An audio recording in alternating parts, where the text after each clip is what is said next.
So today we're going to talk about the people of the Reformation. That includes Martin Luther, John Calvin, Henry VIII, and Elizabeth I. We'll tell you a little bit of background about each one of these people, and then we'll talk about why they're important, especially to the Reformation. So let's go ahead and get started. First is Martin Luther. Martin Luther was a Catholic priest, and he was extremely devout. He really believed in the Catholic faith and everything that it stood for. Unfortunately for Martin Luther, not all of the Catholic priests at the time were as devout as he was. We've kind of talked about this, especially in our last slideshow, with the corruption of the church and some of the practices that people were questioning. Well, Martin Luther, as a priest, was also questioning those practices. Specifically, he was questioning the sale of indulgences. Coach Michael talked to us about St. Peter's Basilica and how you could argue that the building of that, the commissioning of that, started the Reformation. Well, this is what he meant by that. Martin Luther saw that the Catholic Church and some of the priests in the Catholic Church were selling indulgences specifically to fund the building of the cathedral and the artwork that was being done within the cathedral itself. And he said, that's really wrong. We shouldn't be selling tickets into heaven so that we can build these cathedrals and we can decorate them. Because remember, we talked about it in our last video, but let's review. The sale of indulgences is when you buy a pass for sins you've done in your life to shorten your time in purgatory, which is the Catholic essentially waiting place for heaven. So it makes that time in that waiting place of purgatory shorter so you can get into heaven sooner. So Martin Luther said, this isn't right. We shouldn't be selling these things in order for us to commission this building and the artwork, because this is heaven. This is people's eternity. The only way to get into heaven is through faith and good works and leading a Christian life, or according to the Catholic Church, what they would say was a good life. So Martin Luther wrote these things called the 95 Theses. They were essentially statements saying what he saw as wrong in the Catholic Church, and specifically for his 95 Theses, mainly just those indulgences, the sale of indulgences. So he writes them and he posts them directly onto the wooden doors of the Castle Church at Wittenberg. So he posts them straight onto the doors, and he really just wanted to get the attention of the church and say, this isn't right, we need to change what we're doing. But thanks to the printing press, which we'll talk about later, his 95 Theses get spread all over Europe, and they really start the Reformation. This is the birth of the Protestant Church and the birth of the Reformation.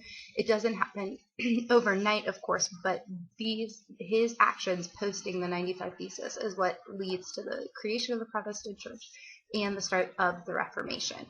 So those are his 95 Theses. His views. So Martin Luther, after he writes his 95 Theses, he kind of gets on a roll, and he says, okay, there's some other practices in the church that aren't right either, and I'm going to lay them out.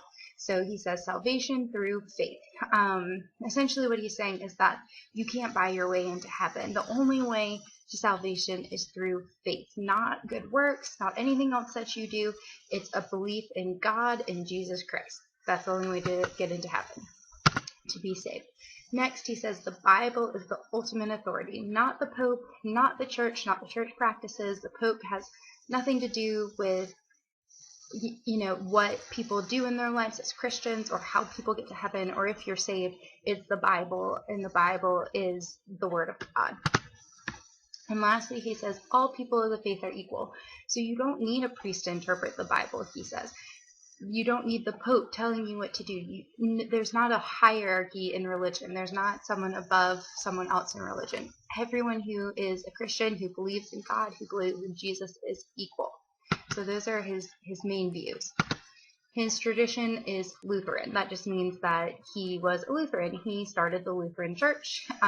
Obviously, his name is Martin Luther, and so that's what you're going to want to know for him, Lutheran. Next, we have John Calvin. John Calvin was a French follower of Martin Luther, so he was a Protestant. He believed and followed the teachings of Martin Luther. He also thought that the Catholic Church was corrupt. He believed in those things that Luther thought were wrong with the church, and so he wanted to spread Lutheranism. So his actions. He took the Protestant branch, which Lutheran is Protestant. That's it. Protestant means not Catholic. All Christians who aren't Catholic essentially are Protestants. So when we're talking about Lutherans or Calvinists or Presbyterians or Methodists, those are all Protestant forms of Christianity because they're not Catholic. So he wanted to spread the Protestant branch in Switzerland. And he does this specifically in Geneva. So John Calvin goes to Geneva. The city accepts him, accepts his leadership as a Protestant priest, and he turns Geneva into a theocracy. Now remember, a theocracy is a government based on religion, or a government whose religion, or a city whose religion is also their government, so they're intertwined. And so he turns Geneva into a theocracy, and he has Protestant beliefs woven all throughout the city and throughout all their actions and their government, how everything is run. And he goes on, Geneva is seen as this city on a hill, essentially what later people will refer to colonies in the New World as. It was seen as an ideal society at the time because of how the Protestant church and how the theocracy was really working for them. And so Calvin goes on to spread Protestant beliefs, and specifically Calvinism, his version of Protestant beliefs, throughout Switzerland, France, Scotland, and the Netherlands. So let's talk a little bit about his views specifically. So predestination, this was something that was specific to Calvin, and predestination is the idea that God from the beginning of time has known who's going to be saved. So no matter what you do in life, God knew from the beginning of time if you were going to be saved or not. And this is a relatively small group, according to Calvin, that is going to be saved. And that group is called the elect. E-L-E-C-T, the elect. And that's predestination in a nutshell. So followers of Calvin believed that they were the chosen ones, that God had chosen them before time and knew that they were going to be saved. Now, the next one is faith revealed by living a righteous life. So again, kind of along with what Luther was saying, you have to do good works. You have to do good works in this life. You have to, or at least that's how you show to the world that you have faith, that you're doing these good works, that you're working hard, that you're following the church doctrine and what the Bible says. I shouldn't say church doctrine because that's more Catholic, but you're following what the Bible said and the teachings of Jesus and the commandments in the Bible. And then last, work ethic. So the Calvinists were really big into work ethic. They worked hard. They believed that that was pleasing to God, that showed that they were being good followers of the Christian faith. And so his tradition, again, is Calvinist. It's a form of Protestantism, which again means not Catholic. All Christians who aren't Catholic. Henry VIII. Henry VIII is one of my favorite figures in history. Absolute favorite. I think he's fascinating and kind of comical. He was King of England from 1509 to 1547. He broke with Rome. That's the biggest thing that Henry did. But let's talk a little bit about why Henry broke with Rome. So Henry takes the throne when he's 18. He's really young. His father's just died. He's a beloved prince. He was an avid hunter and a sportsman, and he loved dancing, and people loved him. He was young. And his brother, Arthur, had died relatively young and with a young widow, Catherine of Aragon. And since his brother died young and Catherine of Aragon was a really good match for the King of England, Henry and his advisor said, why don't we just marry Henry to Catherine? She's already here in England. It'll be an easy match. Let's marry Henry to her. So they get approval from the Pope in Rome to marry Henry to Catherine. Now, again, we just said Henry broke with Rome. But when he first comes to the throne, Henry is an avid Catholic, and he's a defender of the faith, and he criticizes Martin Luther and the Protestant movement, and the Pope actually names him defender of the faith because he's so committed to his Catholic beliefs. So he marries Catherine. Things are going well for Henry. Catherine gives him a daughter named Mary, but then Catherine doesn't give him any more children. Henry had come to his throne, well, his father had come to his throne after a very long civil war in England, and Henry was very scared that if he died without a male heir, that England would go right back into the Civil War.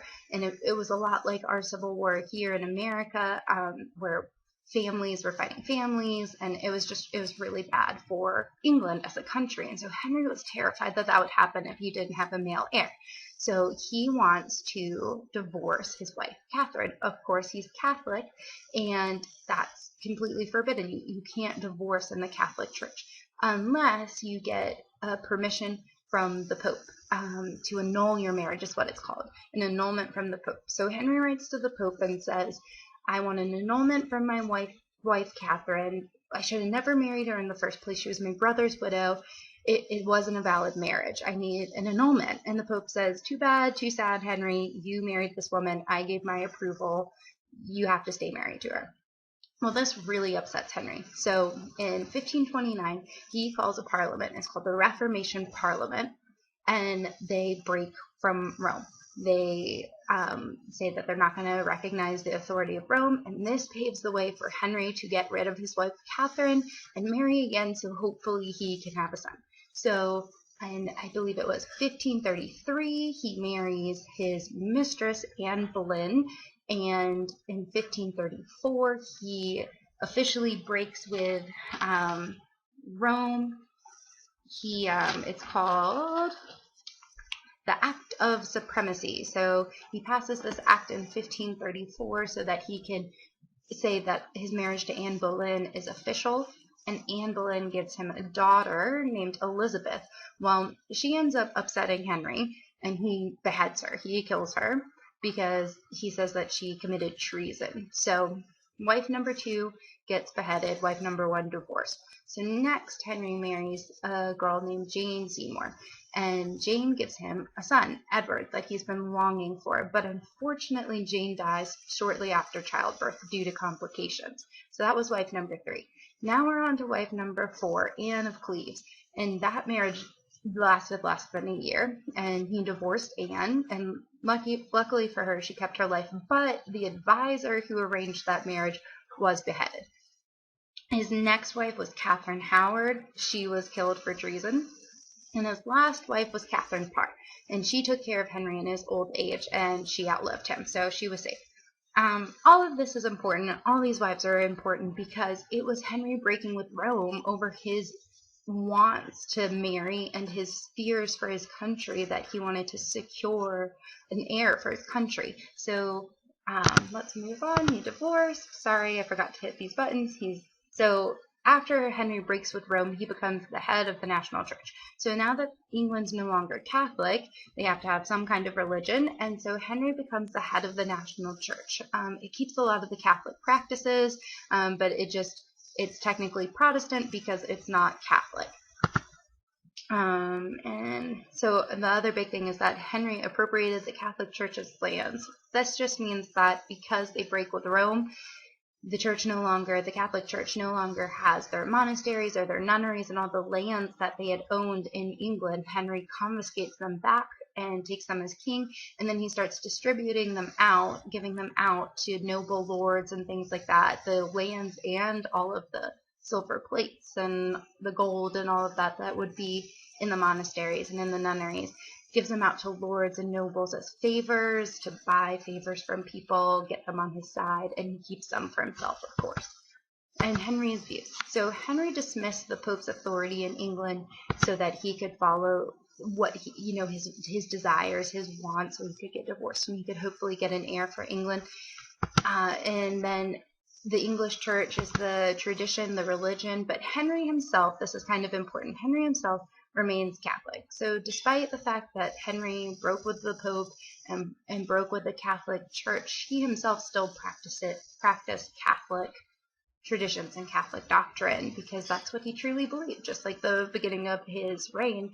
However, his government, his policies as king forced him to make the break with Rome. So that, in a nutshell, is Henry VIII and how he is important to the Reformation. He really changes England forever. His reign marks the change for England, at least in terms of religion and government, forever. Now, Elizabeth I. We talked about how Henry had 3 children. He had Mary with his first wife, Catherine. He had Elizabeth with his second wife, Anne, and then he had his son Edward with his third wife, Jane. And all of his children took turns being king or queen. Edward was first, and he was Protestant, and his advisors were Protestant, and they turned England into a Protestant country fully. Unlike Henry, his son Edward was Protestant and didn't hold those Catholic traditions and beliefs, so England becomes Protestant under him. Well, then Mary, his daughter, takes control next. She becomes queen next, and she reverses the country, or tries to reverse the country totally. She is Catholic, an avid Catholic, and she tries to return England to Catholicism. And then after her reign comes Elizabeth, her half-sister, who is again Protestant herself. So she returns the church to Protestant, but we'll see specifically how she does that. So Elizabeth, she's Queen of England from 1558 to 1603. She establishes the Anglican Church in England. So that's what I was talking about when I said we get to what she does. So Elizabeth comes to her power, takes over the throne of England, and she says, we've been on this roller coaster from my dad to my brother to my sister Mary. It's been really hard on people. No one knows what they're supposed to be, if they're supposed to be Protestant, if they're supposed to be Catholic. So she wanted to fix this. So she establishes the Anglican Church, which essentially is a church that was trying to appease both moderate Protestants and moderate Catholics. She knew she wasn't going to get the avid Protestants and the avid Catholics to all agree on something, so she goes for the middle road. So she keeps some of the practices. So the services are in English so that everyone can read them. She wants everyone to be reading their Bible, things like that. She holds those Protestant beliefs, but and priests can marry, things like that. But she really likes the flair. As you can see from her picture, she's a pretty fancy lady. She likes the flair of the Catholic, the tradition, some of the traditions that the Catholic Church had. So she keeps things like rich tapestries, candles burning, drapery, the robes on the priest, things like that she keeps because she thinks they're pretty. She likes those traditions of the Catholic Church. So she keeps those things. She has tolerance for dissenters. Obviously, she wants to unite her kingdom so that there's not all of this religious turmoil. So she has a lot of tolerance for people who are devout Catholics or devout Protestants and don't worship the same way that she does. And the expansion of colonialism. Colonialism. This is kind of important, and we'll talk about this a little bit later too, and we'll bring up Elizabeth again. But Elizabeth is in this time of the age of exploration, is when she takes power in England. And so she really wants England to become a part of this. So she commissioned sailors, specifically Sir Walter Raleigh, to head to the New World and try to take some land for England so that they have a stake in this new game that's being played across Europe, the game of taking over new countries, new territories. So she commissioned Sir Walter Raleigh, and he found Roanoke Colony in the New World in the United States, right off the coast. If anyone's been to the Outer Banks, that's where the Roanoke Colony is. Unfortunately, Roanoke Colony, as we all know, disappears. Or maybe we don't all know, but Roanoke Colony disappears. They send people there. They have a couple harsh seasons, but they think that they're going to make it. A ship comes back to bring supplies and reinforcements, and the colony's gone. It's just disappeared. So it wasn't very successful, but thanks to Elizabeth and Sir Walter Raleigh and the Roanoke Colony, England takes a big portion of the east coast of the United States and takes a lot of land and colonies there. And she started this. She was the one who sent the first ships over. And another huge milestone in Elizabeth's reign, probably the crowning achievement of her reign, is that she defeated the Spanish Armada in 1588. So the Spanish were a problem for Elizabeth during her reign. Spain was a pretty big country. They were wealthy and they were powerful. They had a lot of land already in the New World in South America. They were getting a lot of wealth from that. And England was a small, poor country with a lot of enemies, thanks to Henry and all of the Protestant and Catholic conflicts that were going on. Also, Elizabeth didn't make a lot of friends for herself because she wouldn't marry. She refused to marry a husband to take her side as King of England. She had a lot of suitors from different countries who were trying to make an alliance, and she would play games with them but would never marry them. So she made some enemies for herself that way. But back to the Spanish Armada. So England doesn't have a lot of friends. There's the Catholic Protestant issue for Spain and England. It didn't help that Spain thought Elizabeth was illegitimate since her father beheaded her mother for treason. They said that she was an illegitimate child. She had no right to the throne of England. And on top of all of this, Elizabeth had been encouraging English ships to raid or to pirate the Spanish ships that were coming back heavy with gold and other goods from the New World. So Spain was pretty mad at Elizabeth. So Spain sends the Spanish Armada, which is this huge fleet of about 120 ships, to attack England. They're going to attack England. They're going to take over. They're going to invade England. And amazingly, the English ships defeat the Spanish. It's a huge deal, and it was a great success for Elizabeth, and it gained her a lot of support within the country. So Elizabeth's views, just to reiterate, she was Protestant, but she allowed some Catholic touches into the Anglican Church so that she can hopefully unite her kingdom that's half Protestant, half Catholic. And her tradition is the Anglican Church. So that, in a nutshell, are the 4 really important people for the Reformation. Thanks for listening, and we'll talk a little bit more about the Reformation tomorrow night.